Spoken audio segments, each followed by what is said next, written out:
YouTube, what's good, man? It's your boy Swain. Welcome back to my channel, Truly Indigenous, where the unpopular opinion is popular, man. Today I want to discuss fatherhood, man. I want to discuss, being a father while in your grind phase and how do we do this and sustain this type of lifestyle if you are a guy who's young and you're a father, or maybe you're not young, maybe you're just a guy who's in his 40s, late 30s, and haven't really prepared himself for life, but you're still a father and you're wanting to better yourself, so now you're in your grind phase. So the question of the day is, how do I be an optimal father? How do I be an adequate father and still dedicate time to my grind? Guys, listen, man, this is a mental battle that I've dealt with for years and I still do deal with, because it's literally almost impossible to be a father that's actually there on a regular basis and be on your grind. Now, I will tell you this, guys, if you're married and if you have a woman that has your back, who has your interests at heart, who's not conniving, who's not scorn, who's logical, then you could do this, because you two are now working as a team so that you can be in a better position to better take care of your family. And these are one of the benefits to having a good woman in your life, guys. I am red pill, but I am not anti-women. I'm not anti-woman. I think women are very, very essential for our lives. But if you are a guy who's single and maybe you have a baby mom situation or some shit like that, and maybe that woman that you had your child by is not logical, it's going to be very hard for you to be an adequate father, and it will take a mental toll on you, because sometimes these women will not tell your children the truth about the actions that are being taken by you at this moment in life. For example, you may be away because you're working, but your child's mom may say, hey, your dad doesn't want to see you. And listen, guys, you cannot let that affect you. The name of the game is getting in where you fit in. Right now, I have an off day. I really should be doing other paperwork, working on my business, or maybe going to the gym. But what I do know is that relationships are sacred. I'm on the way to get my daughter right now. I said, you know what? I'm not going to go to the gym. I'm going to pick her up. I'm going to take her to brunch, and we're going to talk and we're going to vibe, and we're just going to fill each other in on what we've done throughout the week. And I ask her how she feels and what's going on, and is she happy, and just building that dialogue, guys. These are one of the things that you're going to have to sacrifice. You're going to have to sacrifice time from your grind to be a father if you want to make an impact on your child, so that as your child grows up, they have that bond with you and know that you care. Now, the downfall about this is that you're going to have to make up for that time. So later tonight, I'll probably be up late. Now, I have to take her to school in the morning, but I'll probably be up late working on the paperwork that I wanted to work on during this time, and that's okay. I'm sacrificing sleep, and it sucks though, but it is what it is. I'm also sacrificing my gym time, but that's okay. I needed a rest day anyway. I'm just going to take this day to stretch, maybe do some push-ups later on the night, but I'm going to get some work done, and I'm also going to probably create another video so I can continuously create content for you guys. But listen, being a father, especially when you have a child by a woman that's not logical, guys, it's not easy, man. It's really not. Now, if you are a guy who doesn't want to be in your child's life, then of course it's easy. You don't give a fuck. You're doing your life and doing what you're supposed to do. But one thing we must do as men is make time for our children. I have not always been the best at making time for my child in my younger years, because for one, I had to mature mentally, and I just wasn't there, right? But now as I'm approaching my 30s, well, I'm 30, I'll be 31 next month. But as I'm in my 30s and I'm looking at life differently and assessing life differently, the one thing that's very, very important is the relationships of the ones who we provide for, take care for, and love as men. That is our job and that is our duty. I told you all, we cannot complain, we can only compete. Complaining would be, man, I can't do anything because I have a child, man, fuck this shit. But it's not fair to that child. You just have to compete, and you have to put aside time. You have to take time away from yourself. And this is why I say to my guys who do not have children, do not have children until you are through your grind phase and have solidified yourself enough in life to be able to give of yourself. And these are one of the things I hate about society. Society always tries to say that you should be selfless and all this shit, but that's fucking bullshit. You have to go through a time in life where you're selfish so that you can give. You're selfish so that you can become plentiful later.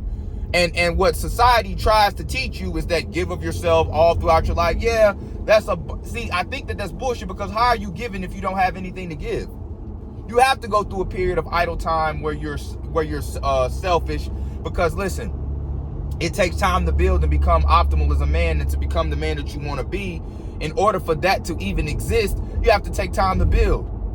It's just like guys who go to the military and they go on sabbaticals or deployments, and their wives or girlfriends understand that, hey, you cannot contact me or you can't talk to me for X amount of months. Let's say you go off the boot camp for the first time and they take your phone. You're only allowed, one phone call a week or some shit like that. But the woman or the wife has to be understanding, and she's more lenient, more willing to understand, because it's government issued. Okay, he has to go to work. I can't talk to him. I understand. Meanwhile, she's getting money kicked back to her from the government, child support, which is fine. I'm not anti-child support. I just don't like the laws that child support abide by, because I do not think that it's beneficial for a man, and I don't think it's beneficial for children either. But that's a video for another day. But women seem to understand that when it's government issued. But what about when it's not government issued? Does that negate the fact that as a man you still have a duty? Either you have a duty that's been placed upon you by the government or the military, or you have a duty that's been placed on you because life calls. And a lot of times when you're dealing with women who aren't logical, they don't understand the creed of a man and what a man actually has to go through in order to be successful in life. Oftentimes women put off their characteristics on their children, and that's another mental toll as a single father in the midst of his grind phase that you will face, because these women are not logical in the fact understanding long-term and far sight. You must date a woman with vision, guys, and this is something that I will do. If I decide to have children again, I will really, really, really vet the woman, and I will make sure she has vision, because a woman that has vision will understand the difference of a deadbeat and the difference of a father that's working to build for the future and to give to his child later in life, right? Now, I'm not saying we still don't do for our child in the meantime, but you just have to understand that it'll be hard to be there both. You can't give monetary value and your time as well simultaneously when you're not married, because where the hell is the money going to come from if you're busy spending time there? Sometimes you're going to have to take that step away to build. And what a lot of illogical women will do is they will paint the picture to your child is that, oh, you don't love your child, you don't want to be there for your child, you're a deadbeat, and this is pretty fucked up. But the thing about it is, fellas, there's really not too much we can do, which is why I tell you all, you just have to be mentally strong in this situation, and you have to know your long-term goal and what it is that you want in the end. And you also have to be confident in yourself. You have to know that what you're doing is going to be worth it later, because guess what?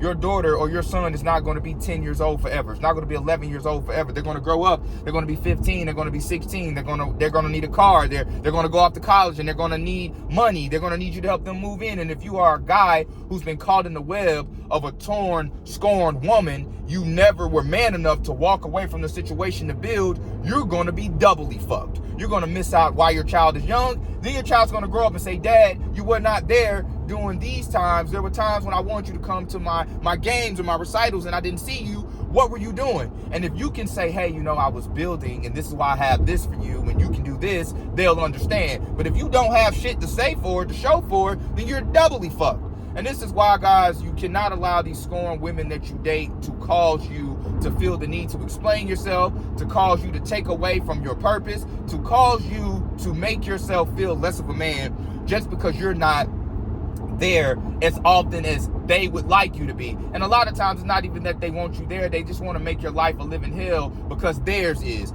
And a lot of times single women, that's why I don't have sympathy for a lot of single moms, because they don't listen, right? And I'm not saying all single moms. There are some wonderful women out here who are single mothers, who are very logical, who are an asset to the fathers that they have their children with and everything. They're not bad women. But for these women that are illogical, who don't listen, and I'm going to do another video on what are the benefits of women not being able to have abortions. It will give them, accountability. And I'll talk about that in another video. But what I'm saying is that these women will have a child with a guy who they know is not where he's supposed to be in life. The guy may say, hey, you know what? I don't think this is a good idea. And they do it anyway. They don't care about your outcome as a father, but they want you to care about theirs later in life when they didn't even listen to your suggestions in the beginning. And this is the women who I believe should lay in the bed that they create. That those women I do not have sympathy for. And a lot of times these are the women who are scorned, who oftentimes pass down this scorn behavior onto the children, which creates a very toxic situation. So guys, I'm just here to let you know that I understand what you're going through. I've been through it. I'm currently going through it now, guys. But guess what? It gets better. You have to have vision. You have to have an end goal, and you have to know what you're capable of, guys. And so I hope this video helped you all. I hope this video gave you some type of clarity and just to relieve your mind of the stresses if you are going through this in life where you're trying to build yourself and be a father at the same time, but the woman that you're dealing with may not be as logical as you need her to be. Just keep grinding, keep going. It gets better, guys. I'm going to document the rest of our day. I'll probably post it. I'm taking my daughter to brunch. We're going to have a late brunch. We're going to talk. We're going to spend some time, and I'll catch up with you guys later. Peace.